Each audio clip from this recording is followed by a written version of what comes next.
जय श्री विष्णु भगवान की जय। आइए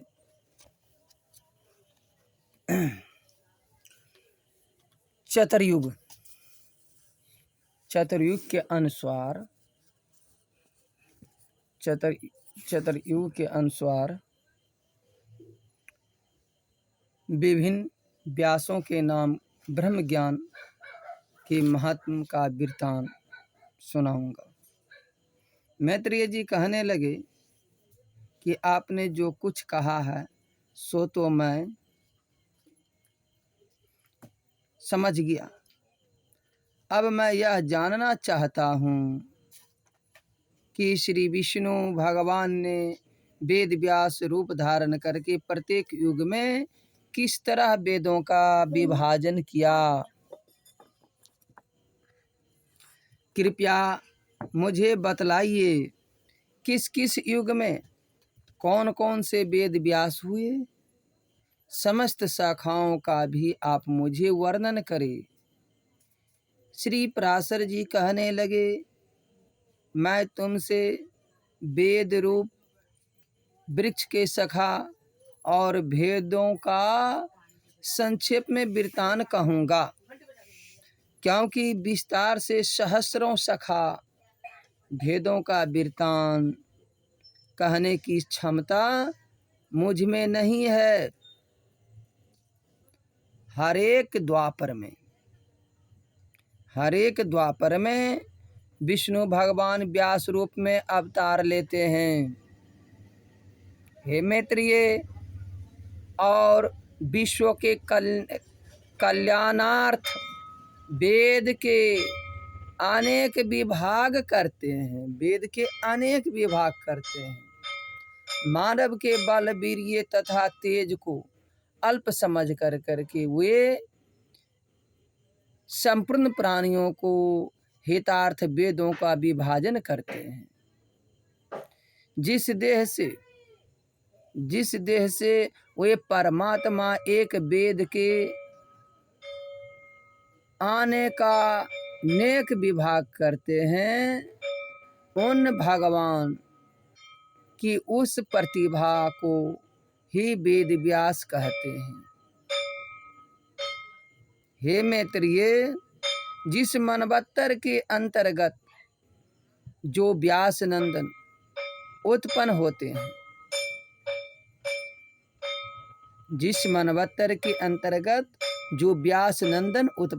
हैं, तथा जिस तरह शाखाओं का विभाजित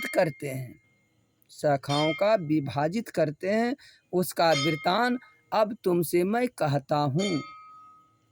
वेवस्त मनवत्तर के अंतर्गत हर एक द्वापर में, वेवस्त मनवत्तर के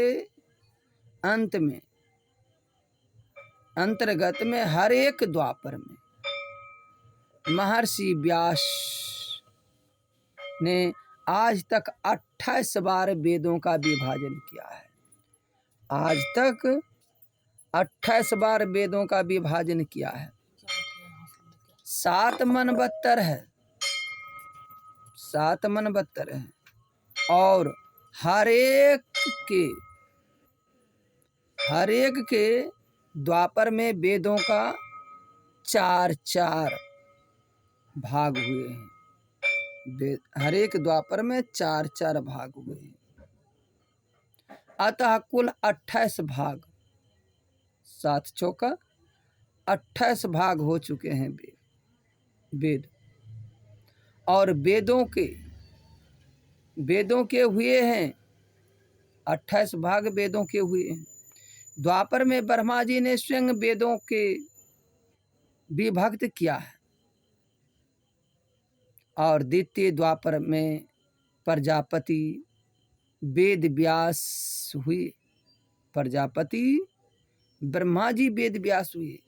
तृतीय द्वापर में शुक्राचार्य जी वेद व्यास बने। चौथे द्वापर में सूर्य जी ने वेद व्यास बने। सूर्य जी ने वेद व्यास का रूप धारण किया।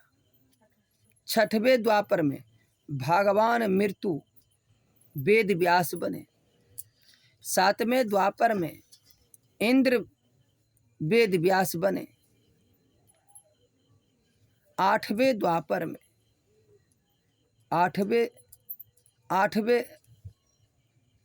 आठवें के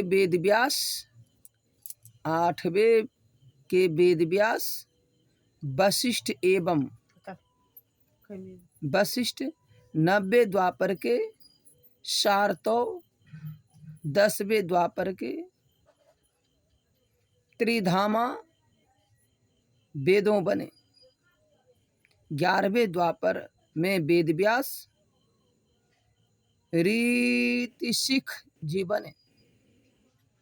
12वें द्वापर में वेद व्यास भारद्वाज बने।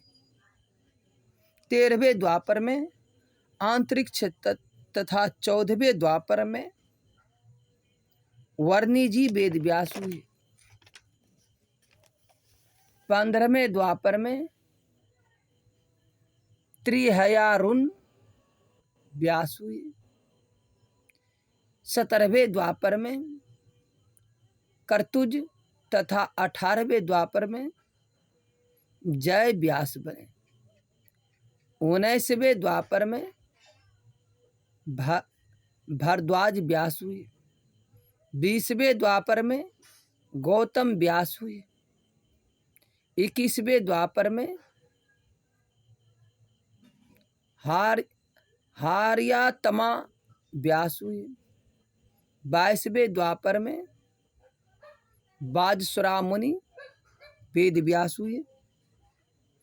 23वें द्वापर में सुमो शुंभ बंसी तृणबिंदु हुए। 24वें द्वापर में भृगुजी वेद व्यास बने और वेदों का विभाजन किया।